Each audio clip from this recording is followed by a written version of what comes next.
My humble namaskar and sitaram to each and every one of you this evening, and once again welcome to this the fifth session of the Hota segment of the World Hindu Conference. This segment, as you heard, deals with the socio-cultural challenges of the Hindu society, specifically challenges and opportunities before the Hindu society. With me this evening on this panel are Dr. Ajay Shah,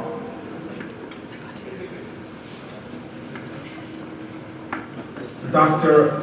Anak Agam Ketut Dayapika, hope I did that right, Acharya Shri, Gaurang, Nanavaty, and yet to come, who's running a little late, is Lokesh Muni. He's not here yet. He's going to join us soon. So, my friends, before I start, I would like to ask of you to join with me in a prayer. Hari Om. Om Gananam Tva Ganapatigam Havamahe Kavim Kavinam Upamashramastamam Jeshtarajam Brahmanam Brahmanaspata Anashvunvanuti Visida Sadhanam Om Shri Mahaganapataye Namaha. आज शनिवार है, श्री पवन पुत्र बजरंग बली प्रार्थना करो।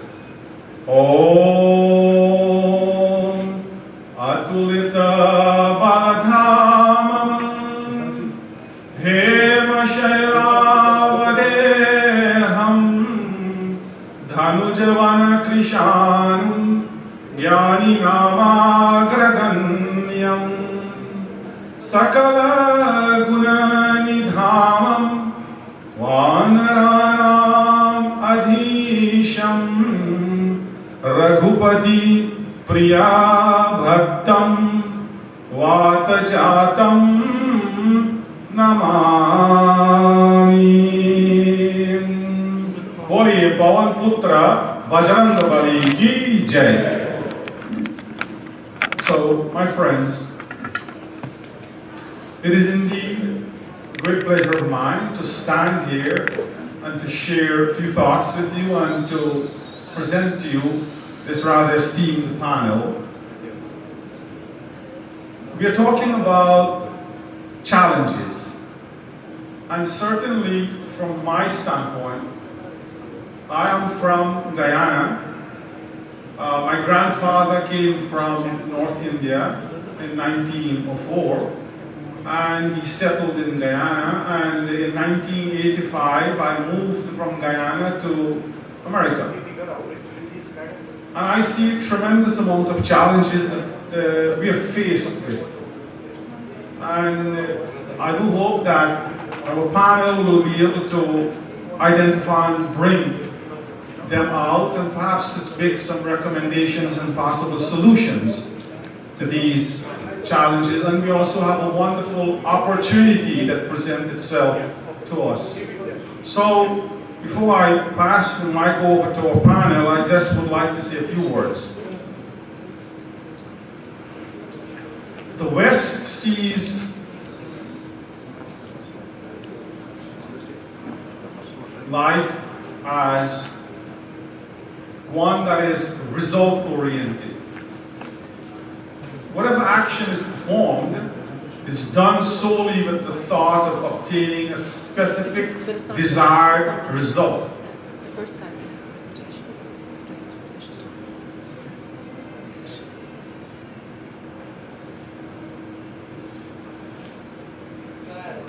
This must be Lokesh Muniji.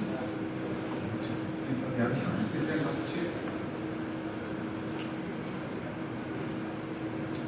Welcome to the panel this evening. So, in the West, We are motivated to perform actions based on specific desired results. However, our tradition dictates otherwise. We are told, and Swami Vivekananda ji, he discussed this at great length. Ma karma phala hetur bhuhu, ma te sangastava karmani. And much discussion follows. That one should not be prompted by results to perform a certain karma, a certain action. Rather, one should simply follow dharma. Leave results are simply in Bhagwan's hands. Bhagwan Hathovi. Results should not motivate us, nor should one take the position that I'm not going to do anything anymore. I'm just going to sit and watch. So these thoughts and great philosophies brought to us. So what we see is a change, a paradigm shift, so to speak, a change in philosophy, basic philosophy. The West says, identify what result you want and work hard to achieve it. The East says, forget about the result, follow your dharma. Perform every action in accordance with the dharma and the result will come. And so much so that one do not sit and say, I want moksha. We simply perform dharma and moksha comes. So this is, with this backdrop, I see great challenges in presenting our dharma to our children and grandchildren and to the West. Concepts of how many gods are there in Hinduism needs to be clearly explained and brought to the young generation and also packaged for the West. That in Hinduism there is not one God, we do not have one God, we don't have many gods. The concept is everything is God. Everything is God in Sanatana Dharma. So in Hindu Dharma, we are told about karma versus destiny, free will. These concepts must be very clearly presented and there must be no confusion. The caste system, which is taboo today. There's nothing like caste system in Sanatana Dharma. Hindu Dharma has nothing like caste system, but yet I hear everybody, including Hindus, use the word caste. There's a Varna ashram. There's no caste system. It's introduced in India, in Bharat, purposely to confuse Hindus.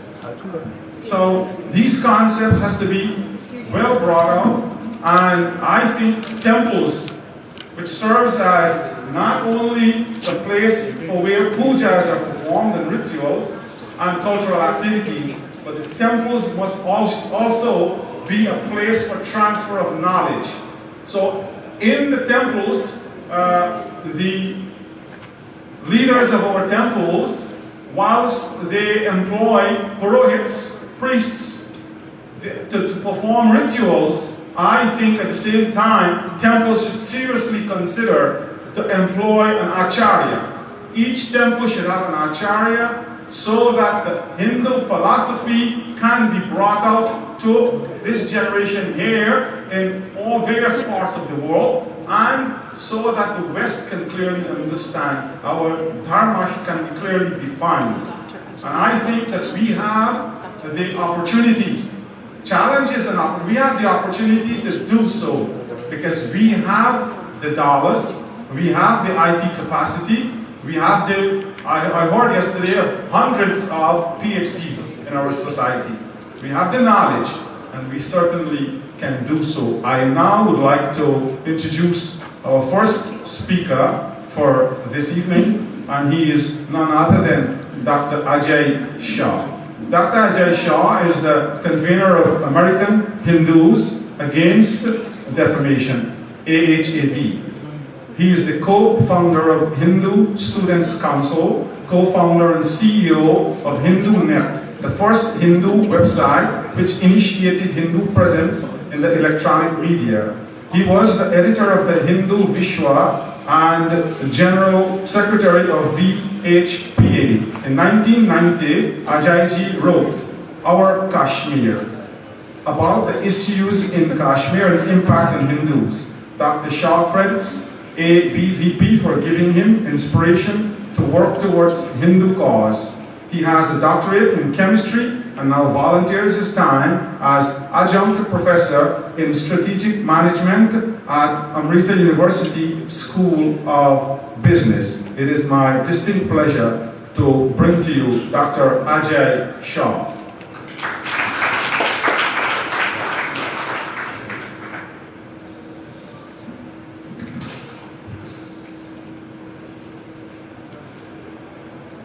Thank you very much for that kind introduction. And namaskar to all the panelists and co-panelists, and namaskar to all dear brothers and sisters who are here today. It is a special occasion of Paryoshan Parva for Jains. So these are the 8 days of solemn thinking and contemplation. So with that introduction, I have been given the task of presenting Vishwa Hindu Parishad of America, and I'm sure that most of you know about Vishwa Hindu Parishad of America. I will take you to the journey of Vishwa Hindu Parishad of America since the beginning and where we are now.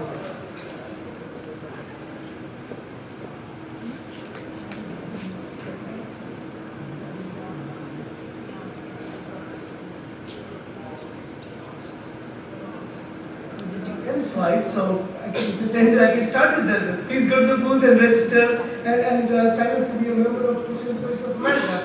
Is there a way from the back to go to the first slide? Huh?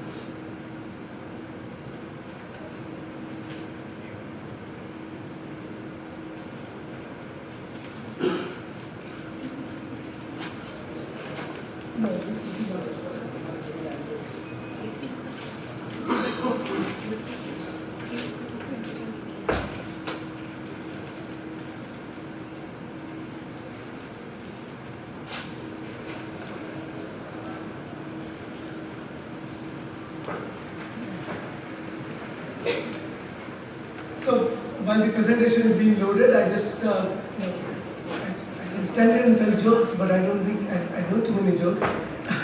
So for that I need maybe Sanjay or someone. But I can just tell you that there are it is Vishwa Hindu Parishad of America has a booth. That booth has membership, but in addition to membership, there are a lot of books that are available that you can take on Hindu sanskars. There are also books about the information about Hindu Dharma, Hindu temples, and also about our Support a Child program. So I'll wait for a couple of minutes to present this. Okay. I don't know to make it, which I can, but.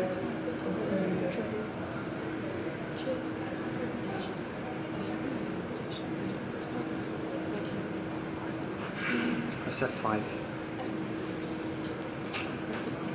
It's going off screen. Just let it be. Okay, just leave it like that. People got. Let me see. Does it advance the slides?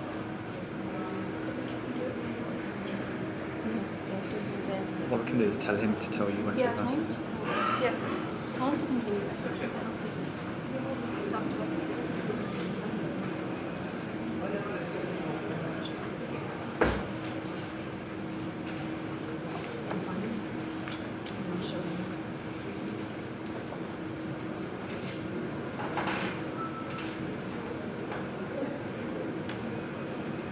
Slideshow?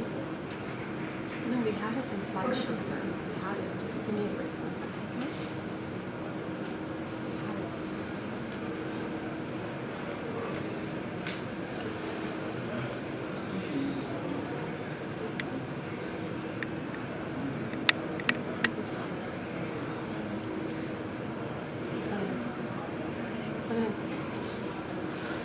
I just closed off PowerPoint and started again. It's probably correction showing 70,000 from 7,000.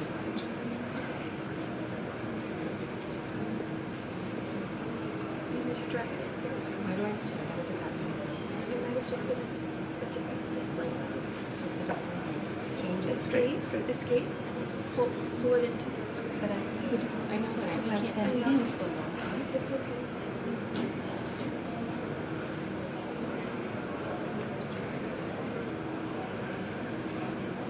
Is it doing it on the screen right now?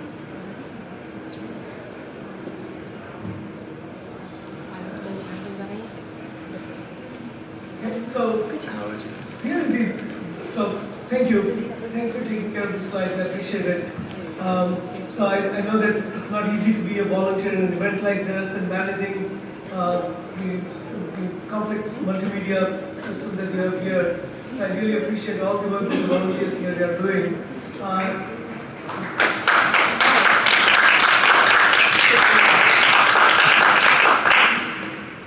So really what we're talking about today, what I'm going to talk about today is the 50-year journey of Vishwa Hindu Parishad of America. And what Vishwa Hindu Parishad of America does is really elevating the life of Hindus in America. And that's really the life work of Vishwa Hindu Parishad of America. So if you can go please to the next slide.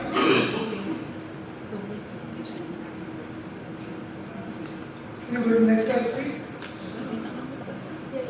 So this is the Hindu America today, right? So if you look around, you may say, well, how many Hindus are there? And some people will say, 2 million, some people will say 3 million. Maybe they're close to about 5 million Hindus in America. But those are not the only Hindus in America. If you look around, there are over 20 million people in US who practice yoga. Okay? That's an aspect of Hindu Dharma. A key aspect of Hindu Dharma, vegetarianism. That is being adopted by now 8 million people. There are Ayurveda. You go around to any mall in America, shopping center, you see Aveda. Aveda is Ayurveda. It's a commercial enterprise found to popularize Ayurveda. And all over US, you can see in every aspect of American life, there is some element of Hindu Dharma. Over the last 50 years, Hindu Dharma, as Hindus have come to America, Hindu Dharma in America has evolved and has now become a mainstream Dharma. Go to the next slide, please. So, Vishwa Hindu Parishad, there are 4 aspects of Hindu life, right? And for all aspects of Hindu life, from Brahmacharya ashram all the way to Sannyasa ashram, and to further the spiritual, cultural, and educational needs of the community, and to preserve, protect, and propagate the Dharma, there is one organization in America, and that organization is Vishwa Hindu Parishad of America. Go to the next slide. The real work of Vishwa Hindu Parishad of America started in 1893. That was the day when Swami Vivekananda came to United States. That was the first day of Vishwa Hindu Parishad of America's real work. Go to the next slide. In 1969, when the immigration opened up and more Hindus started coming to United States, Dr. Mahesh Mehta, who was doing a lot of Sangh work in Bharat, came here, and Guruji, Guru Golwalkarji, told him that go and start the work for Vishwa Hindu Parishad of America. He met with several of the BHP, several of his students and other people that he met socially, including people like, well, some of the people who are here, like Gaurang, and they started Vishwa Hindu Parishad of America. So really the Vishwa Hindu Parishad of America started initially with the inspiration of Vishwa Hindu Parishad of Bharat and Guru Golwalkarji, and Vishwa Hindu Parishad of Bharat started with a lot of Dharma Gurus, including Swami Chinmaya, Sushil Kumarji, and Master Tara Singh Ji, who was a Sikh. All of these people got together and founded Vishwa Hindu Parishad of America, Vishwa Hindu Parishad, which inspired Vishwa Hindu Parishad of America. Next slide, please. One of the very first activities that the Shri of America did was to start Bal Bihar. The Hindus were just immigrating to the US, they all had little children.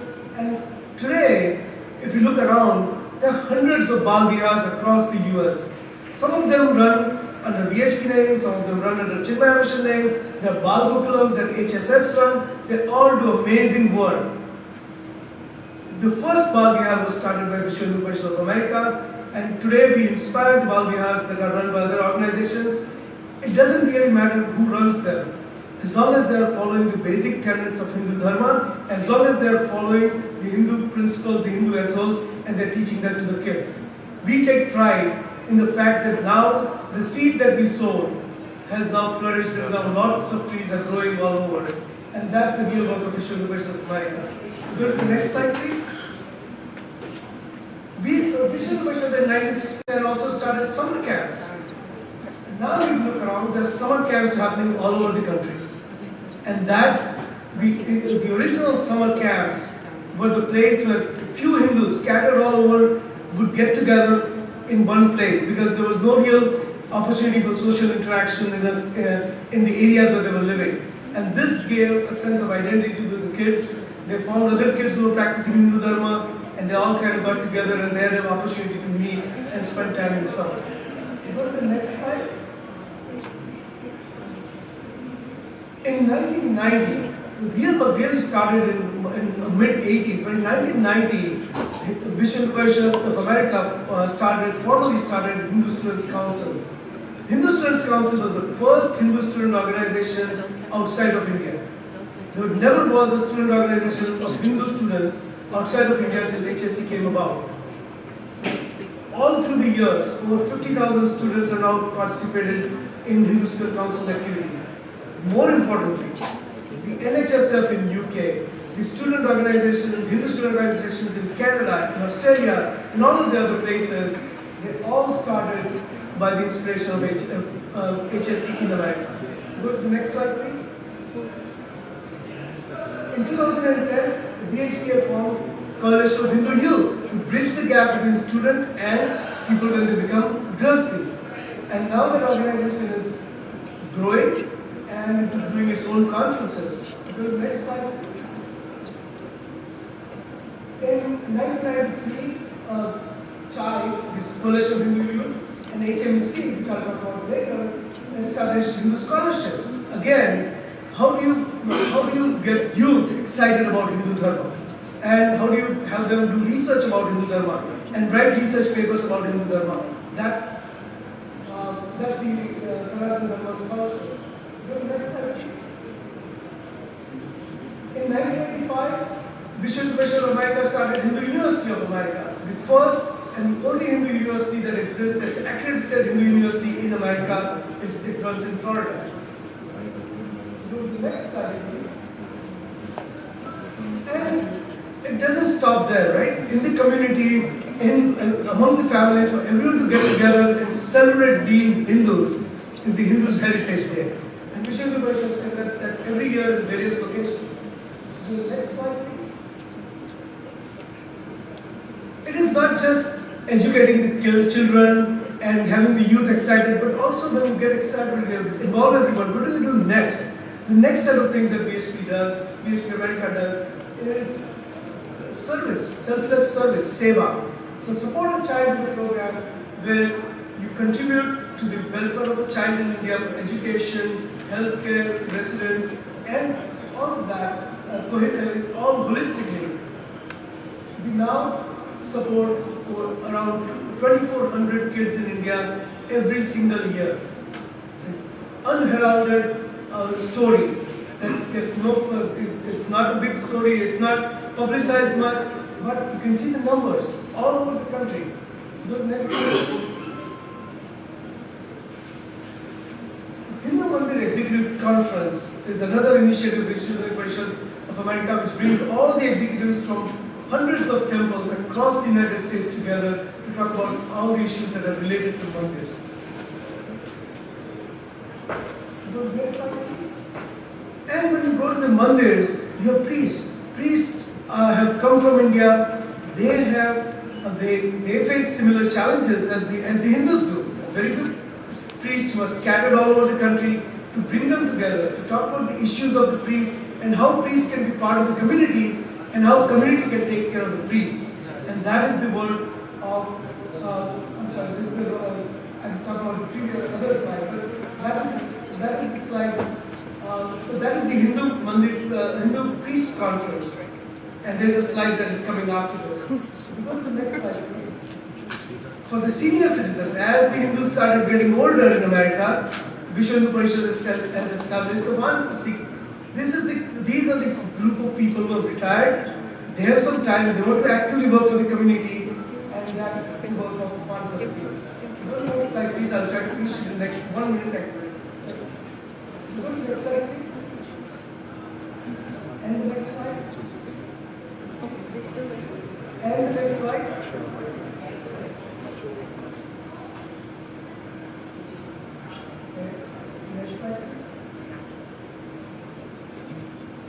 For women, there's a women conference going on here, Vishwa Hindu Parishad of America. I started Hindu Women's Network. It's active, it meets every year, there's a conference, all the women issues are addressed over there. So the next slide, please. This is the priest conference and the chaplaincy program that I talked about. Go to the next slide, please. American Hindus against defamation, most of you know about it. Whenever there is denigration of Hindu idols, icons, customs, culture in mass media, there's one organization only that stands up for it, and that is American Hindus Against Defamation. So, academically, there have been journal articles written, research articles written that says this was really the first Hindu anti-defamation movement to ever start in Hindu community. The first. And the credit is to Vishwa Hindu Parishad of America. Go to the next slide, please. A whole bunch of publications. As I said, please visit our booth. You can get some of the publications that we have. Next slide, please.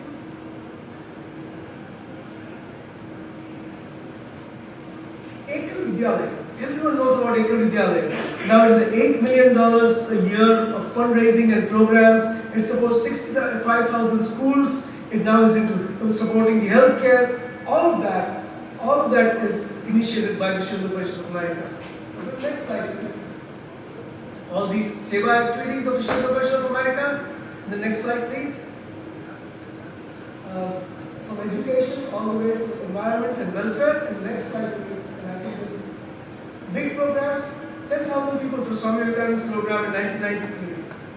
In 1994, 2,000 Hindus attended the program.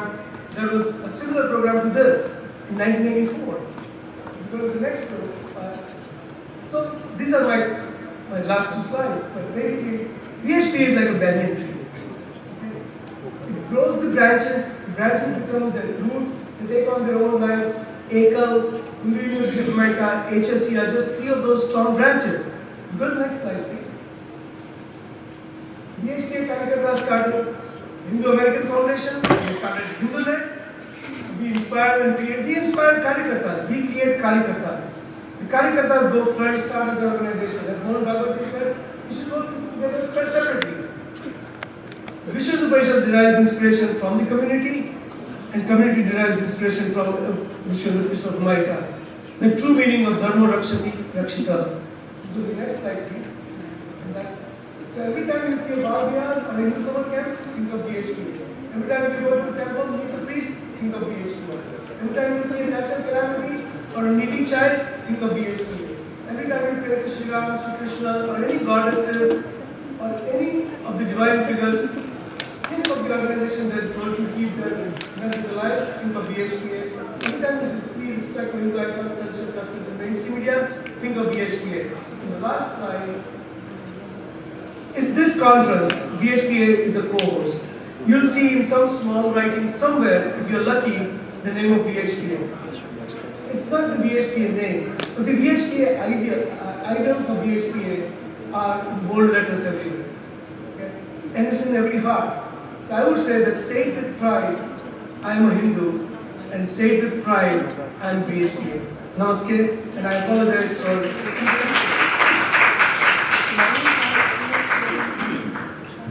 Thank you very much, Dr. Ajay Shah, for bringing the capsule form the works of the Vishwa Hindu Parishad of America and doing it in a very short time.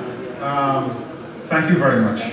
My friends, I now introduce you to our next speaker. He has traveled for over 23 hours to get here, but he has made it.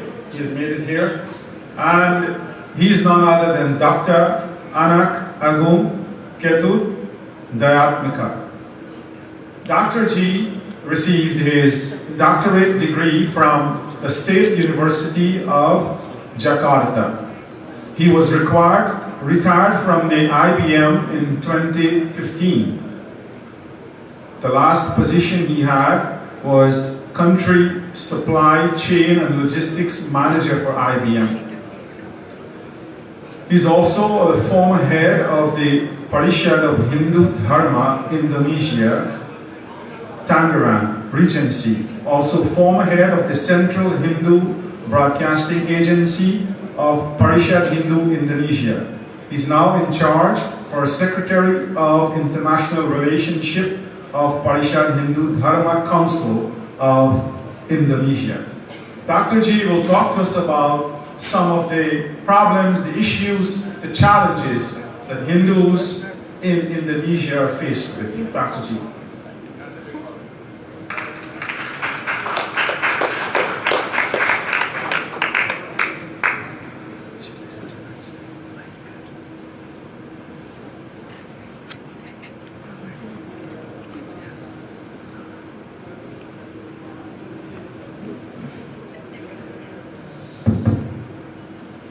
Om Swastiastu, Namaste, good evening, ladies and gentlemen. First of all, thank you for the time given to me. I think the MC has already introduced me. It's correct that almost 23 hours to reach this location from Jakarta to Narita and then Narita to Chicago. So actually, now in Indonesia is night time, 24 hours different time. That's why I have difficulties to reduce my jet lag. Okay, I think let me share with you about what the presentation that I'm going to present today. This is a challenge opportunity in Hindu Indonesia before and the relation with the global Hindu community we expect in the future. So in my presentation, I will share with you about the demographics that we have for Indonesia. This is supposed to be my director who comes here from the Directorate General of Hindu Indonesia, but unfortunately he cannot get the approval from the minister. So since I'm the free man, then I can go anytime. So my boss cannot come here. Okay, Indonesia is an archipelago country. I think you know that consists of 17 islands. You can imagine 17 islands, 300 ethnics and languages. So if you come to other location, and then if you don't know local language, and then you will have difficulties in communicating. But good that we have now advanced technology where the computer, electronic, media, TV, radio already available in Indonesia. Therefore, they can learn Indonesia very easy. So if you back to Indonesia, back to 10 years ago, and then if you visit to Sumatra, for example, then you have to speak in local bahasa. Even myself, if I go to another city, I need to ask someone to translate my English. So 17 islands, 300 ethnic and languages, and population, total population 266 million, and most of them actually live in Java. 56% live in Java. So during the lunchtime or break time, many colleagues ask me, "Oh, Indonesia, I know Indonesia. Indonesia is Muslim country, right?" Because that's correct. Muslim 87% in Indonesia, but Indonesia is not a Muslim country. because the Indonesia legal has a 6 legal religions: Muslim, Christian, Catholic, Hindu, and Buddhist. So Muslim about 87%, Christian about 60%, and then Catholic about 6%, and then Hindu is 1.7%. So in total, Hindu population in Indonesia is about 4 billion. Among them, 80% live in Bali. Maybe you ever heard about Bali? Bali is very famous with their tourism. So a lot of tourists from outside coming to Bali. Good that I was born in Bali too.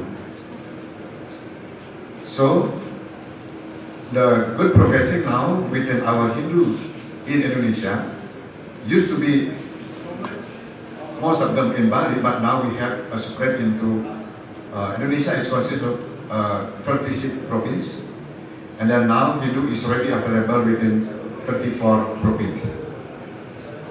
So, of course, this become a big challenge for us as religious leaders to ensure that our people in other islands will get the same service from their leader in Jakarta. In Indonesia, currently we have already established the Parisad of Hindu Dharma Indonesia in every province. So we have Parisada Hindu Dharma Indonesia in every province. Therefore, it's much easier for us to communicate and to give a service to our community in each island.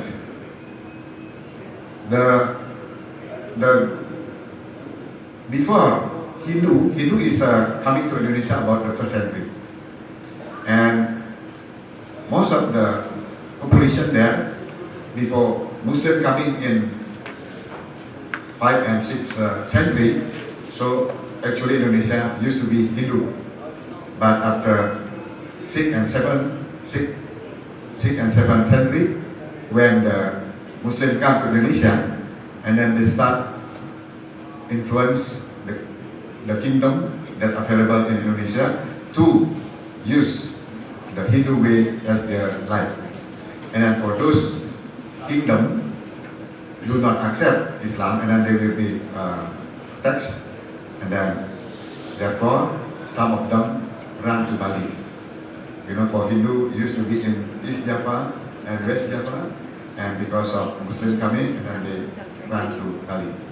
But now I think they start back to their old belief. Like in Java, because every year we have Dharma Santi. Dharma Santi is New Year's for Hindu in Indonesia. So we invite them, and then they come from the mountains to the temple that we have in Prambanan. I don't know whether you ever heard about Prambanan temple or Borobudur temple.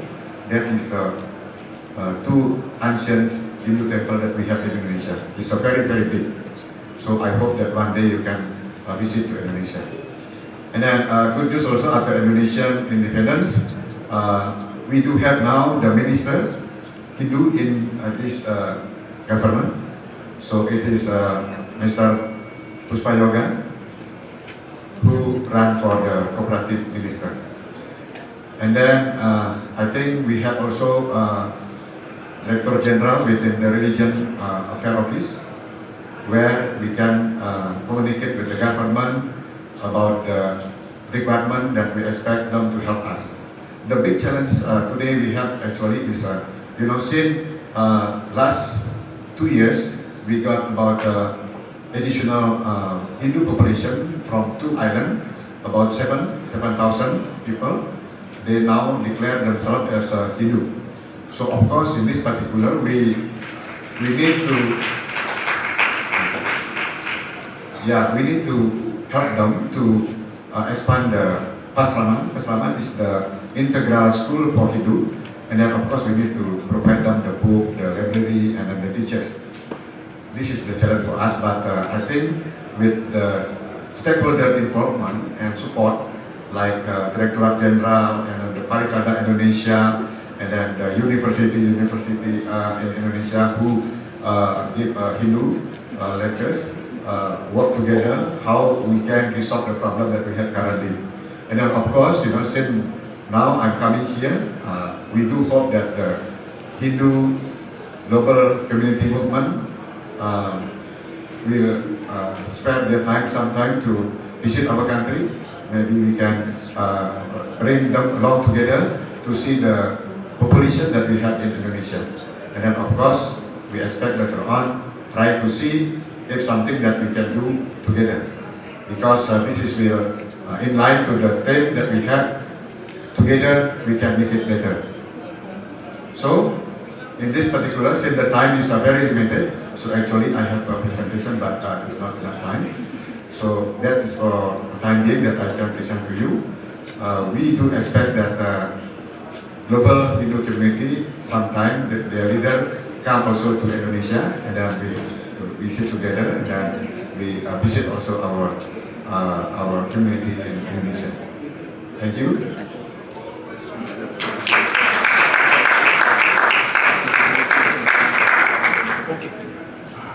Thank you very much, Dr. Dayatmika. It was a pleasure having you here, and we apologize that Dr. G has traveled for 23 hours and he can only talk to us for 10 minutes. We really do apologize. But I'm sure we'll continue our dialogue as the conference proceeds throughout the day and tomorrow. My friends, he rightly said at the beginning that it's now night there where he has come from. So, and someone remarked yesterday that the sun does not set in the Hindu diaspora. Indeed, Hindus are all over the world, and the sun really does not set. So, it's my pleasure now to introduce to you the next speaker. He is none other than Acharya Shri Gaurang Nanavaty. Acharya Ji is a dedicated Hindu leader in the Chinmaya mission in Houston.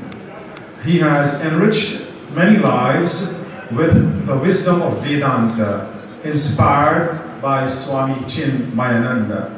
He undertook an intense study in the Vedanta course in California a few years ago. Since then, he has devoted himself to nourish the scriptural learning and cultural growth of thousands of families. He has been honored in Jewels of Gujarat as one of the most eminent global Gujarati personalities. Any Gujarati in house? Let's give him a big round of applause here. He is a trustee of Chinmaya Vishwa Vidya Peeth, and he is a director of Chinmaya Mission West. His topic this evening to us is family, the incubator for Hindu Dharma. It is my pleasure to bring to you Acharya Ji this evening.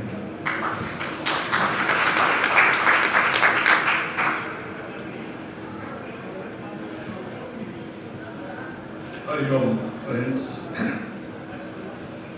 Family incubator of Hindu Dharma.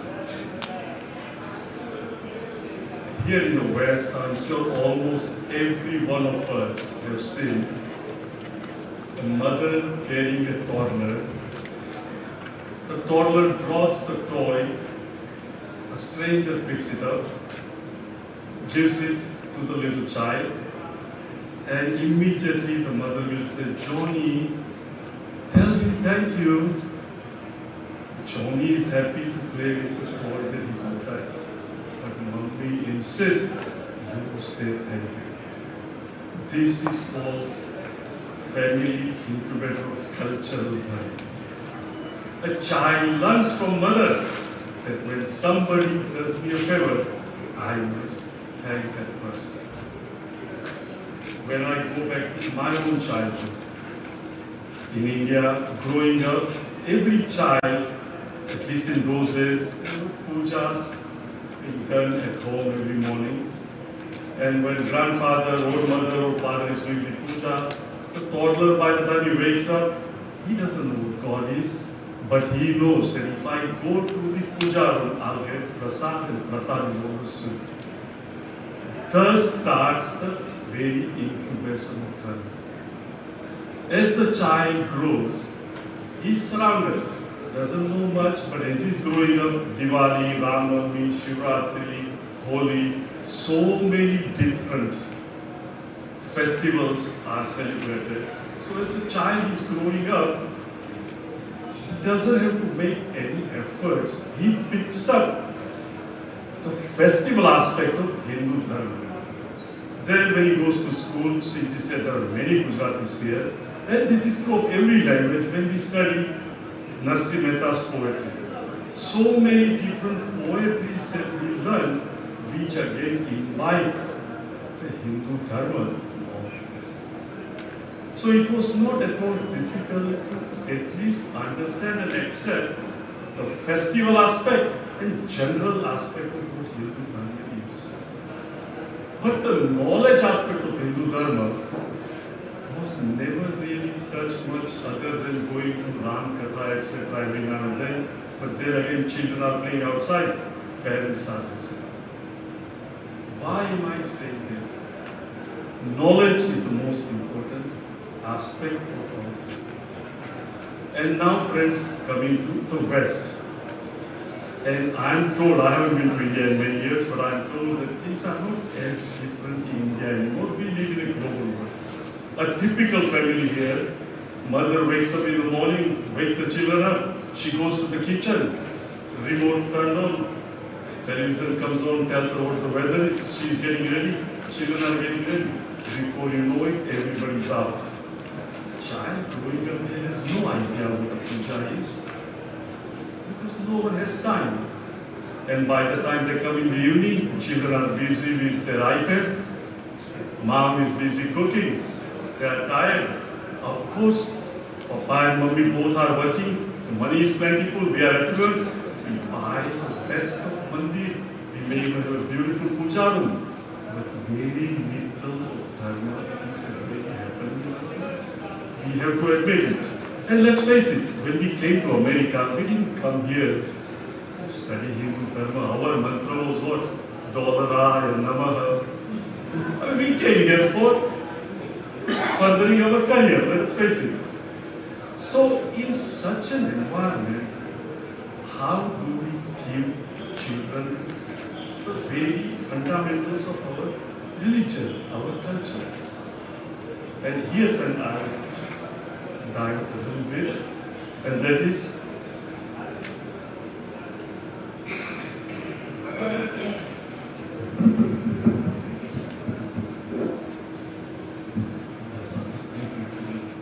thanks all. Why do I emphasize that knowledge aspect is necessary? Think of it. 7 colors all are doing about within themselves. We are the best. Red says I'm the best because I'm the color of the blood. Green says look at it. So many trees in the world are all green. Blue says look at the sky. It is at that time lightning occurs. It rains, and a voice comes from up in the heaven that look up. And when the children in the color looks up, what do they see? A beautiful Magdalus, a rainbow. And the voice says, look, you can fight among yourselves who is the best, or you can join hands, get together, you can become the very crown of the universe. You can see how beautiful. Now, an ordinary individual, maybe an uneducated person, you can say, how does Magdalus get made rainbow? Bhagwan makes it, he will accept it. But an educated child will say, why is this not happening all the time? He needs science to explain to him that 7 colors are not really 7, but there is only one white light of sun coming through the water drops, appearing as the 7 colors. Once he learns it through science, he has no problem accepting the 7 plurality, at the same time understanding they are one. children growing up, going to temples, seeing Ganpati with an elephant head, seeing Hanumanji as the monkey god, and all these things. And then mother says there is only but one God. And the child doesn't understand. Remember, he's not growing up in India with all the festivals, etc. How does this child truly understand? This is where we can go to the next slide.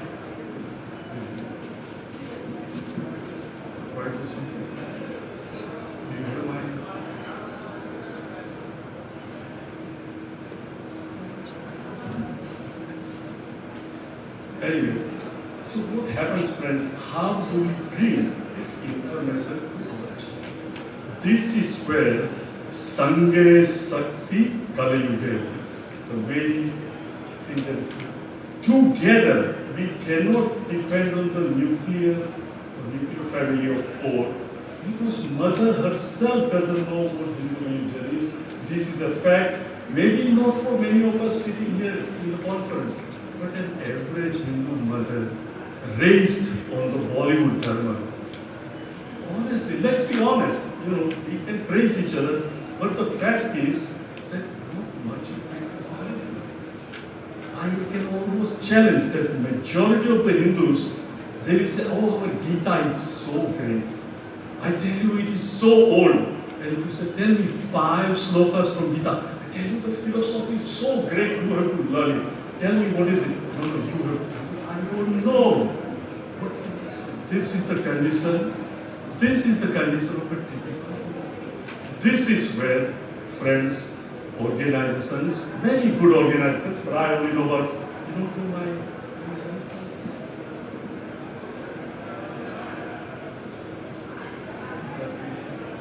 Anyway, give me a couple more minutes without it.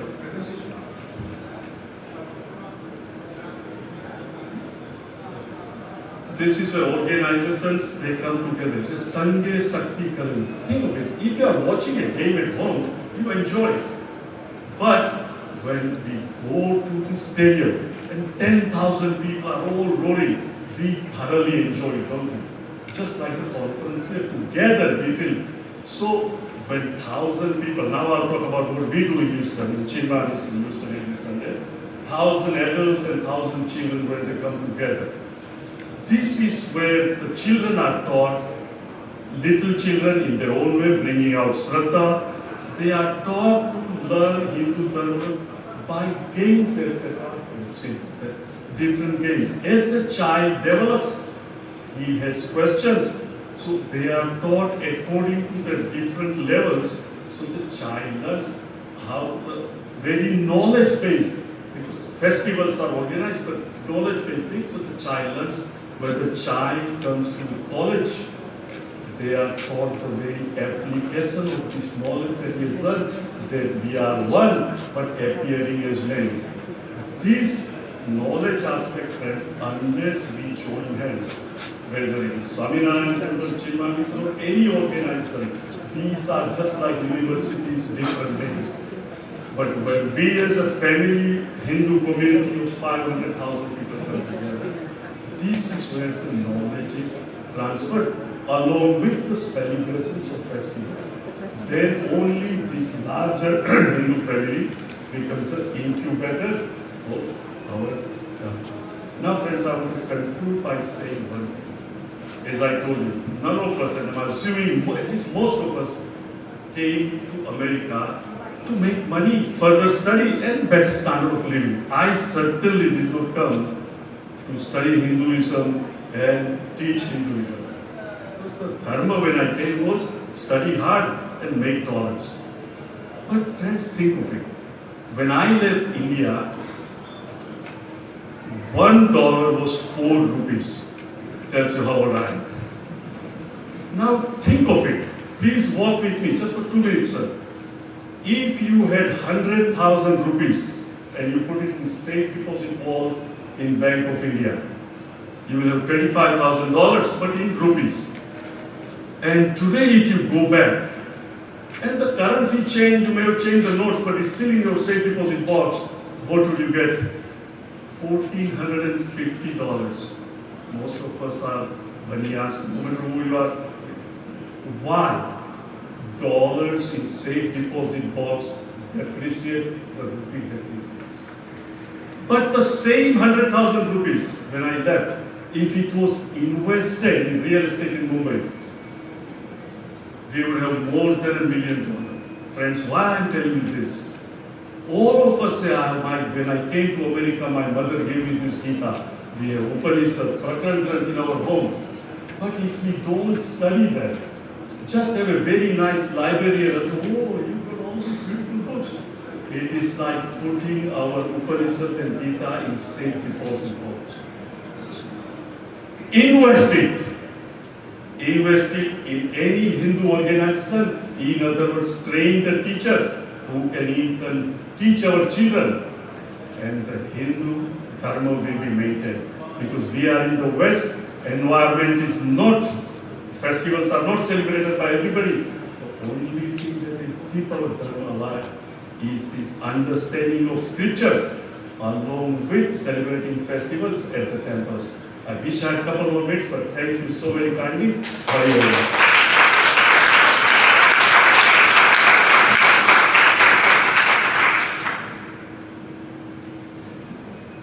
Thank you very much, Acharya ji, Nanavaty. My friends, indeed, many Hindus, my grandmother, for example, she had her Ramayana wrapped up in a red cloth. And I saw her performing its arati every day. And I did not realize as a little child that was something to be read. So, very good point. And I do hope that we can invest wisely in our Shastras. My friends, His Holiness Acharya Dr. Lokesh Muni is a social reformer. He is a peace ambassador. He is a versatile thinker, a writer, and a poet. Acharya ji, for the last 30 years, has been continuously making efforts for establishing communal harmony, non-violence, peace, and mutual cooperation in the society at large. He is very well known, not only in Bharat, but also internationally. Acharya Dr. Lokesh Muniji has been awarded with many national and international awards, like National Communal Harmony Award by the government of Bharat. Dr. Ji will talk about Dharma ka Vartaman Swarup, Chunautiya aur Samadhan. Dr. Ji.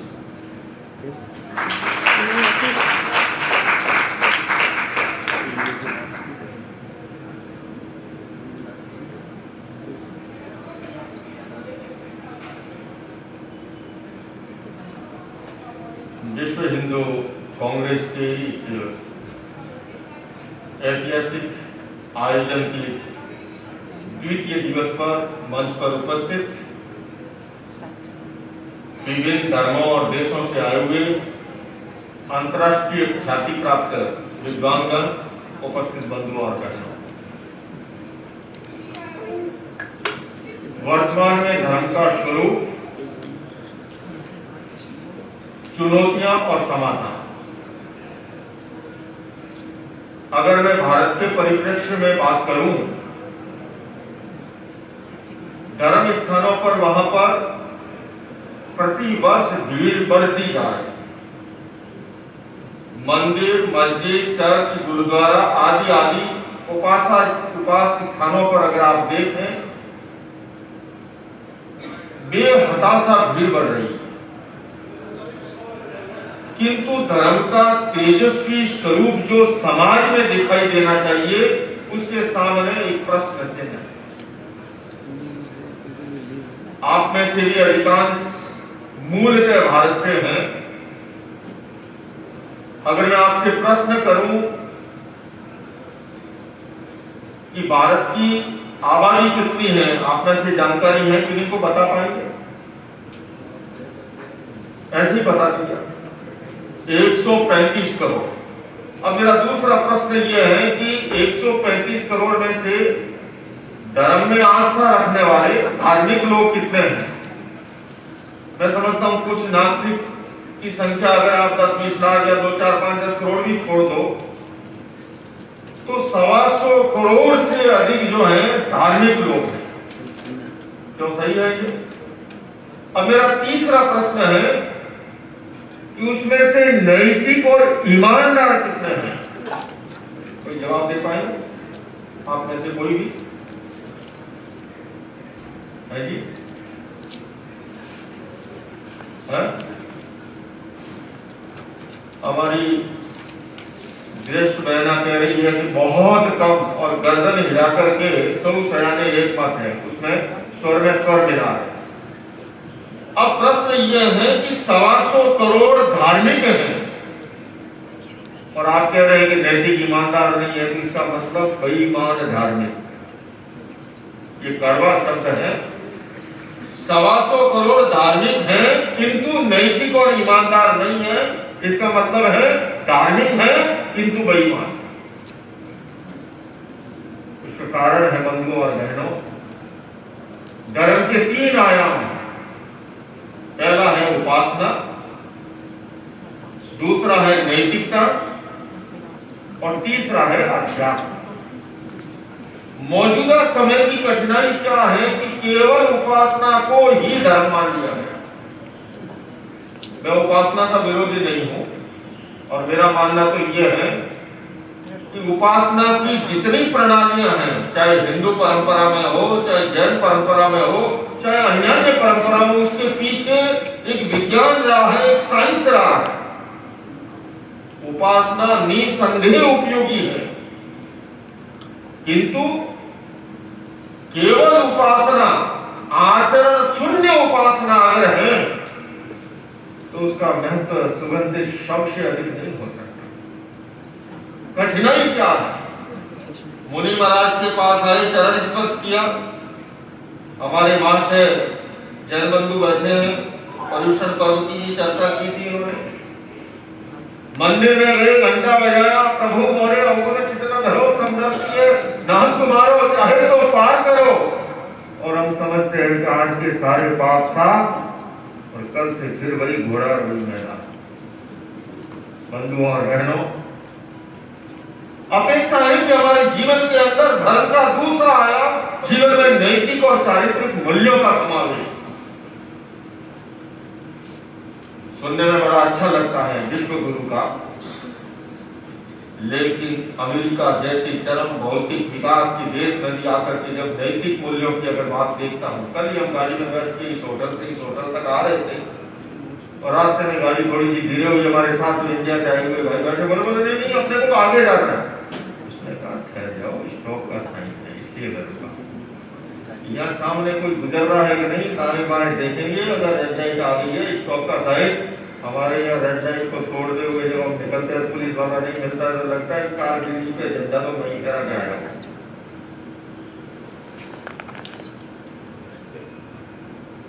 हर व्यक्ति एक line में चल रहा है, कोई किसी को overtake नहीं कर रहा है। जीवन में ये जो नैतिक मूल्य है, केवल नैतिकता का दम भरने से नहीं।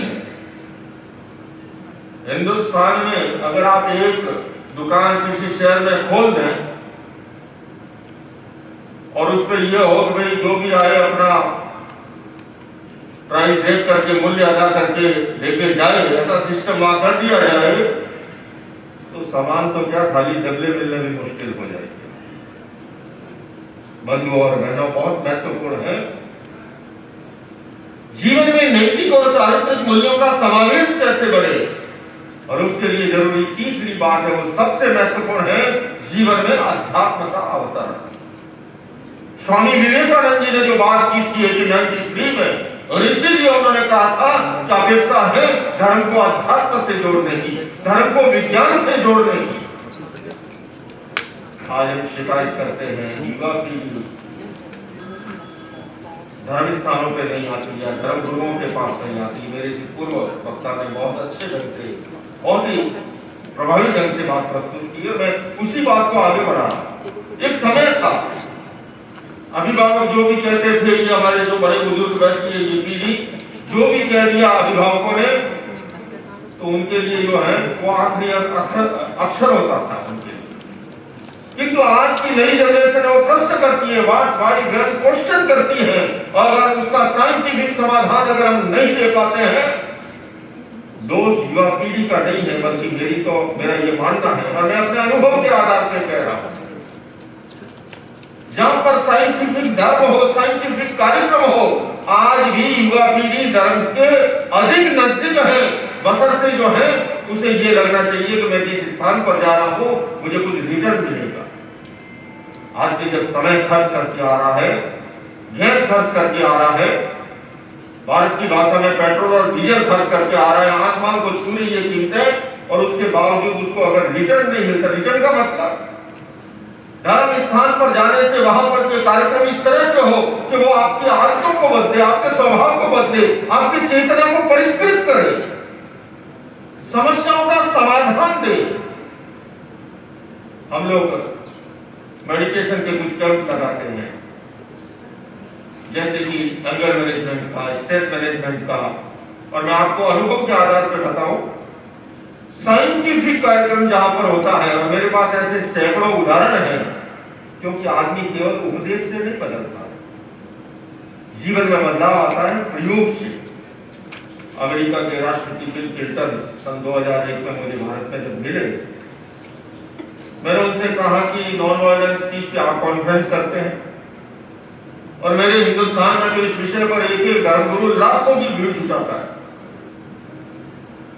किंतु बंधु और बहनों, आदमी केवल उपदेश से नहीं, बदलाव जो आता है वो प्रयोग से आता है, और प्रयोग से जब गुजरता है, डीप ब्रीथिंग के साथ कलर मेडिटेशन का प्रयोग है एंगर मैनेजमेंट के लिए, क्रोध पर नियंत्रण के लिए, गुस्से पर नियंत्रण के लिए, और सैकड़ों ऐसे उदाहरण हैं गुस्से के कारण से जिनके घर परिवार नरक बन रहे थे, किंतु प्रयोग से गुजरने के बाद कितना बड़ा बदलाव कि जब वो घर पे लौट के गया, उसके पिता, उसकी पत्नी, उसके मित्र, कि ये क्या वही व्यक्ति है। मान लीजिए तनाव है, फिजिकली, मेंटली, इमोशनली, रिलैक्सेशन का प्रयोग है। नशे की आदत है, कान के आसपास एक प्रयोग करवाते हैं, और उस प्रयोग से, क्योंकि हमारा एंडोक्राइन सिस्टम जो है, उसके हार्मोन्स जो है, वे ग्रंथि तंत्र के हार्मोन्स नाड़ी तंत्र में मिलकर के हमारे जीवन व्यवहार को प्रभावित करते हैं, चाहे वो नशे से मजबूर क्यों न हो।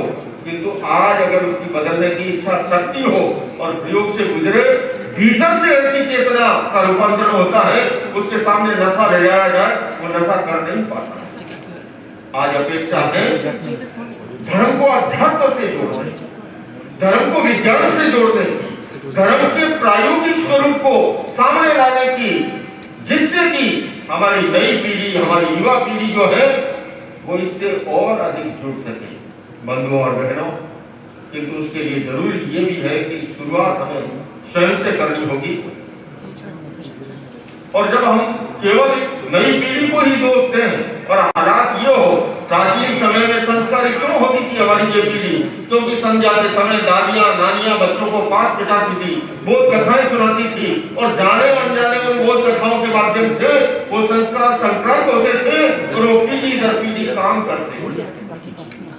और आज क्या हालात है, मेरे घर में भिक्षा के लिए गया, मैंने पूछा तुम्हारा लड़का कितना बड़ा है, पहले तो अगर मैं नाम बोला, वो मेरा लड़का जो है वो 11वीं में पढ़ रहा है, पास में उनकी गृह मंत्रालय खड़ा था, बोले नहीं वो तो इस साल 12वीं में, बोला हमारा जी 12वीं में आया, 12वीं में आया। एक ये बात, एक परिवार में तो गया, मैंने पूछा आपका लड़का कितना बड़ा है, जैसे ये 1 मिनट बता रहे हैं अभी, तो उन्होंने कहा जी इतना बड़ा है। मैंने कहा लड़का कोई ऐसे, उसने कहा हमारा जी ये है कि सुबह जब मैं उठता हूँ वो स्कूल चला जाता है, लौट के जब मैं आता हूँ वो सो जाता है। मैंने ऐसे ही ऐसे देखा, कभी ऐसे देखा नहीं। बंधुओं और बहनों, ये व्यंग नहीं, ये बहुत से परिवारों की स्थिति होती है। अगर हमें बच्चों को संस्कारी बनाना है तो सबसे पहले अपने आप से शुरुआत करनी होगी। जैसे हमारे अभी प्रारंभिक मंत्रों के बारे में बहुत अच्छी बातें उन्होंने कही, मान के चलिए मैं आधे मिनट में बात को खत्म कर रहा हूं। हमारे यहाँ पर परिपाटी है, सामायिक की 48 मिनट का कालखंड होता है जन समाज में, माले का 10 मिनट का टाइम लगता है, मान लो 12-15 मिनट का टाइम लगता है। मान के चलिए आप सामायिक करते थे तो आने वाली पीढ़ी माला फेर ले तो बहुत बड़ी बात है। लेकिन मैं बड़े बड़े लोगों से जब पूछता हूँ, जैसे आपने भी पूछा कि गीता का जब श्लोक की बात पूछी, बोले फिलोसफी बहुत अच्छी है, तो पूछा कि तो बोले जी कि जब पूछा मंत्र के बारे में, कठिनाई ये है कि स्वयं समय लगाते नहीं। अगर आप माला फेरते हो तो आने वाली पीढ़ी 5 मंत्र गिन ले तो समझ लेना पीढ़ियों की कुर्बानी की हुई है। बंधुओं और बहनों, मैं समय सीमा में अपनी बात को खत्म करते हुए केवल आपको आह्वान कर रहा हूँ, किसके लिए, आओ मिलकर बैठे आपस में बात करें, 4 कदम ही सही चलने का साथ करें। यूं तो दूरी से दूरी बढ़ती जाएगी, कभी तो खुद से खुद की मुलाकात करें। ये खुद से मुलाकात के लिए ये मेडिटेशन, ये योग, ये सारे क्रम हैं, लेकिन उसके लिए बात सरल बलिदान कठिन है, पतन सहज उत्थान कठिन है। बात सरल बलिदान कठिन है, पतन सहज उत्थान कठिन है। गाता है खंडर का हर पत्थर, ध्वंस सरल निर्माण कठिन है। आइए बंधुओं, उस निर्माण के लिए, उस सृजन के लिए हम स्वयं जागरूक करें और इस प्रकार से क्रम को आगे बढ़ाए, धर्म के तेजस्वी स्वरूप को सामने लाए, जिससे कि हमारी भावी पीढ़ी, युवा पीढ़ी, आने वाली पीढ़ी जो है अधिक से अधिक जुड़े। इन्हीं शब्दों के साथ ओम।